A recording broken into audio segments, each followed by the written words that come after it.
Students at some HBCUs are standing in solidarity with Colin Kaepernick by protesting police brutality with a demonstration during the national anthem. Now, cheerleaders at Howard University, they have been kneeling at games since September 2016. Now, last week, they kneeled during a game against North Carolina Central and then stood and raised their fists during the Black National Anthem, Lift Every Voice and Sing. Now, wouldn't it be great if we actually had that playing at games instead of the national anthem?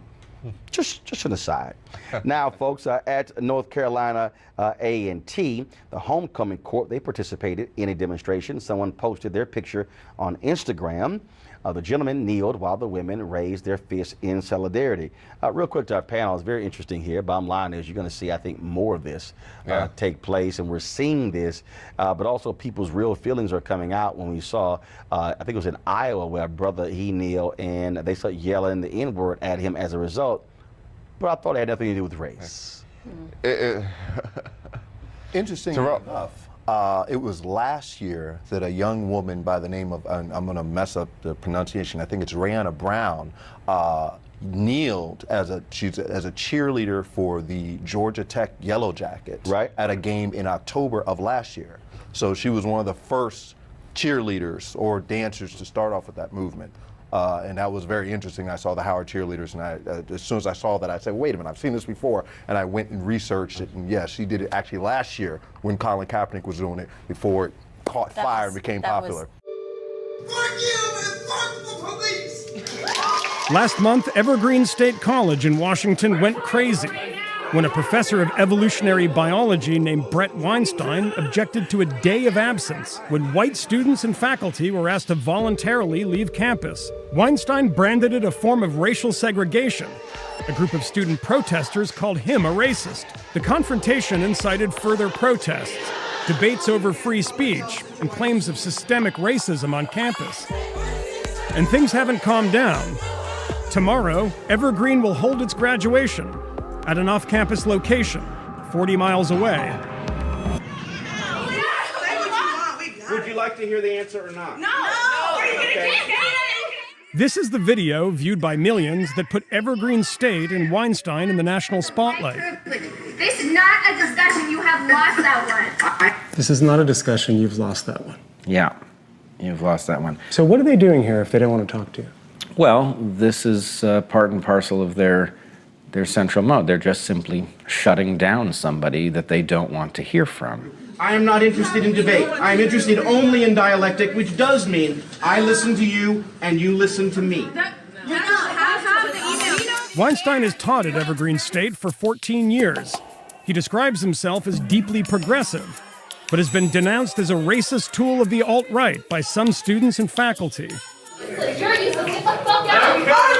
Weinstein objected to the day of absence in a formal protest email to colleagues, arguing that, quote, one's right to speak or to be must never be based on skin color. Calls for his resignation followed. By virtue of the way they constructed this, you were making a statement by being on campus that you were not an ally. And I feel like I am an ally to people of color in their attempt to gain equity. Do you have any sense at this point of why they want you to resign? Well, they think that I'm a racist.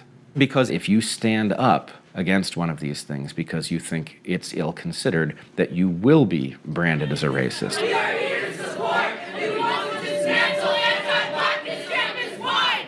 We just wanted to be like, until you're accountable for these actions, you don't get to teach students at Evergreen. You don't get to spread this problematic rhetoric and instill it in students. Yes, you're disrupting my class. So at this point, we would like Brett to be fired. But that isn't happening. The administration is refusing to take action. They're choosing to protect this white, cis male professor over its students. Later that day, the students held a raucous meeting at which they presented a list of demands, including the disarming of campus police and mandatory sensitivity training for all faculty. It's the one point on which the protesters and Weinstein agree. Evergreen's embattled president, George Bridges, has mishandled the crisis. I think their concerns are legitimate. They're articulating ideas that have to do with race, ethnicity, power, privilege, and we're taking a look at them. That's my problem, George. You keep doing these little hand movements or whatever. Come through. People were criticizing you for using hand gestures. Absolutely, they were. And you know, that seems crazy to people from the outside of Evergreen. It may, but it's noise. But the noise has been effective. No, fuck you, George. We don't want to hear a goddamn thing you have to say. So you don't need to watch that door, watch all the doors, watch the windows. You need to keep eyes on them. And somebody needs to go in that room real quick to make sure that there's no way to get that room for them. I mean, essentially sounded like you're being held hostage there. If you were going to go to the bathroom, you had to go with 2 escorts? Is that true? That's what the students felt was true. I was going to go to the bathroom. What do you mean, the students? Well, that's what they said. If you want to go to the bathroom, I was going to go to the bathroom regardless, and they wanted to escort me. I felt very safe there. Why what? Why did they want to escort you to the bathroom? I don't know. Did you ask them? No, of course not. Professor Brett Weinstein joins The us. situation on campus grew even more inflamed after Weinstein went on Fox News. The protesters say his appearance provoked threats from the alt-right. Although Brett has not personally said, you know, go out and attack these students, go out and threaten these students, that has been the result of his actions. He has incited white supremacists and he has validated white supremacists and Nazis in our community and in the nation. And I don't think that should be protected by free speech. We received a threat saying that people will come here and execute every single person they see on campus. At that point, fuck free speech. When we're dead, when people die, and you're sitting here like, well, at least they got to practice their free speech. I'm so sorry about it. Your free speech is not more important than the lives of like Black, trans, femmes, and students on this campus. I'm so sorry. Hate to break it to you. Love you. The protests have been effective, but it's unclear if they're widely supported. Many students told us that they've been hesitant to publicly dissent.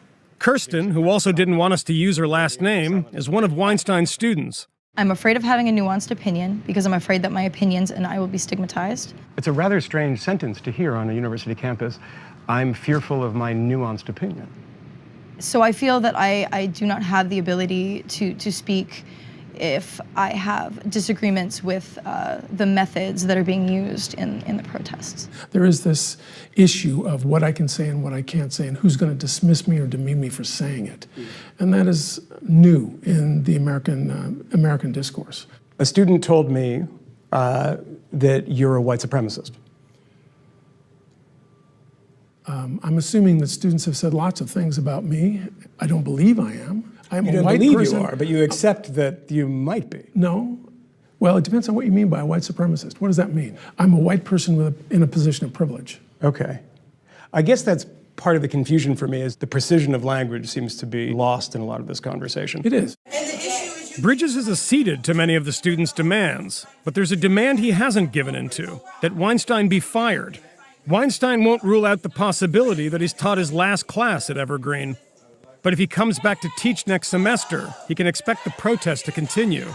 I don't care what happens to Brett anymore. He can go and be racist and be a piece of shit wherever he wants to do that. Hopefully, long term, we can just weed out people like Brett.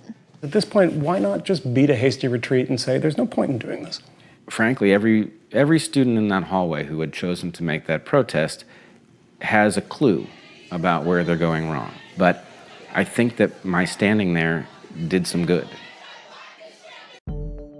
Florida Governor Rick Scott has declared a state of emergency ahead of a speaking engagement by this man, white nationalist Richard Spencer. Spencer is scheduled to speak Thursday at the University of Florida, and Scott warned in an executive order a threat of potential emergency is imminent in Alachua County, where the university is located. Spencer heads the National Policy Institute, a white nationalist think tank. In August, he participated in a white nationalist rally that sparked deadly violence in Charlottesville, Virginia. Spencer's speech in Florida will likely be his first since those violent protests. A speech scheduled for September at Texas A&M University was canceled. The upcoming appearance has already attracted protesters near the University of Florida, and more demonstrations are planned the day of the event. Governor Scott said the state of emergency declaration is an additional step to ensure that the University of Florida and the entire community is prepared so everyone can stay safe. But Spencer told the Naples Daily News he thinks the emergency declaration is overkill. He said, if someone is coming to speak, I feel like declaring the state of emergency is out of bounds.